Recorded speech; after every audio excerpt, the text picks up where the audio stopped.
ಕಣ್ಣೀರನ್ನು ಸುರಿಸಿದ್ರು ಗಯಗಂಧರ್ವನನ್ನು ಬಿಟ್ಟು ಕೊಡುವುದಕ್ಕೆ ನೀವು ಮನಸ್ಸು ಮಾಡುತ್ತಾ ಇಲ್ಲ. ಸಾಧ್ಯವೇ ಇಲ್ಲ. ಏನು ಎಂತ ಸ್ಥಿತಿಯಾಗಿ ಹೋಯಿತು ನನ್ನ ಅಣ್ಣನದ್ದು. ಕಬ್ಬಿನ ರಸವನ್ನು ಹೀರಿ ಜಲ್ಲೆಯನ್ನು ಎಸೆಯುವ ಹಾಗೆ ಈ ಹೊತ್ತಿಗೆ ನೀವು ಕೈಬಿಟ್ಟು ಬಿಟ್ಟಿರ. ಉಪಕಾರ ಮಾಡಿದವರಿಗೆ ನಾವು ಪ್ರತ್ಯುಪಕಾರ ಮಾಡ್ಲಿಕ್ಕಾಗದಿದ್ರು ಉಪದ್ರ ಮಾಡುವುದಕ್ಕೆ ಹೋಗಬಾರದು ದೊರೆ. ನನ್ನ ಅಣ್ಣನಿಂದ ಎಷ್ಟು ಉಪಕಾರವನ್ನು ಪಡೆದವರು ನೀವು.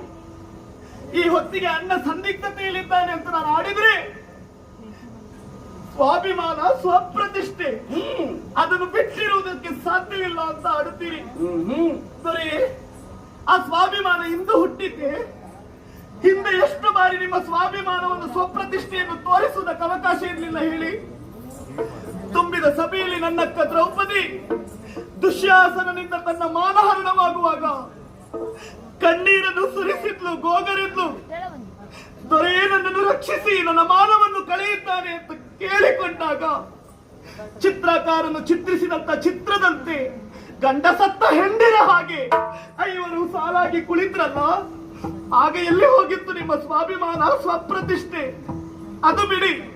ಆ ಹೊತ್ತಿಗೆ ಎರಡು ಕರಗಳನ್ನು ಜೋಡಿಸಿ ನನ್ನ ಅಕ್ಕ ದ್ರೌಪದಿ ನನ್ನ ಅಣ್ಣ ಕೃಷ್ಣನನ್ನು ಧ್ಯಾನಿಸಿದಾಗ ಅಕ್ಷಯಾಂಬರವನ್ನಿತ್ತು ಅಕ್ಕನ ಮಾನವನ್ನು ಉಳಿಸಿದವ ನನ್ನಣ್ಣ ಕೃಷ್ಣ.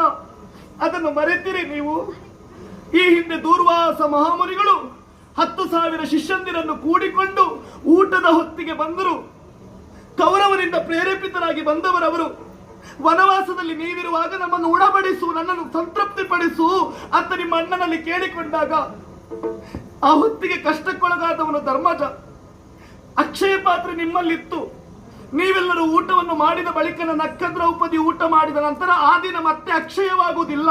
ಅದೇ ಹೊತ್ತಿಗೆ ಬಂದಂತ ದೂರ್ವಾಸರಿಗೆ ಉಣಬಡಿಸುವುದು ಹೇಗೆ ಎನ್ನುವ ಚಿಂತೆಗೆ ನೀವು ಒಳಗಾದಾಗ ನನ್ನಣ್ಣ ಕೃಷ್ಣನನ್ನು ಧ್ಯಾನಿಸಿಕೊಂಡ್ರಿ. ಬಂದಂತ ಮಹಾಮುನಿಗಳಿಗೆ ಅಣ್ಣ ಹೇಳಿದ, ಹೋಗಿ ಸಮುದ್ರದಲ್ಲಿ ಸ್ನಾನವನ್ನು ಪೂರೈಸಿ ಬನ್ನಿ, ನಾನು ವ್ಯವಸ್ಥೆ ಮಾಡಿಸ್ತೇನೆ. ಅಕ್ಷಯ ಪಾತ್ರೆಯಲ್ಲಿ ಇರುವಂತ ಒಂದಗಳನ್ನು ಅಣ್ಣ ಸೇವಿಸಿದ. ಆ ಹೊತ್ತಿಗೆ 10,000 ಶಿಷ್ಯಂದಿರ ಹೊಟ್ಟೆ ತುಂಬಿ ಹೋಯಿತಂತೆ. ಇದರ ಅರ್ಥ ಏನು?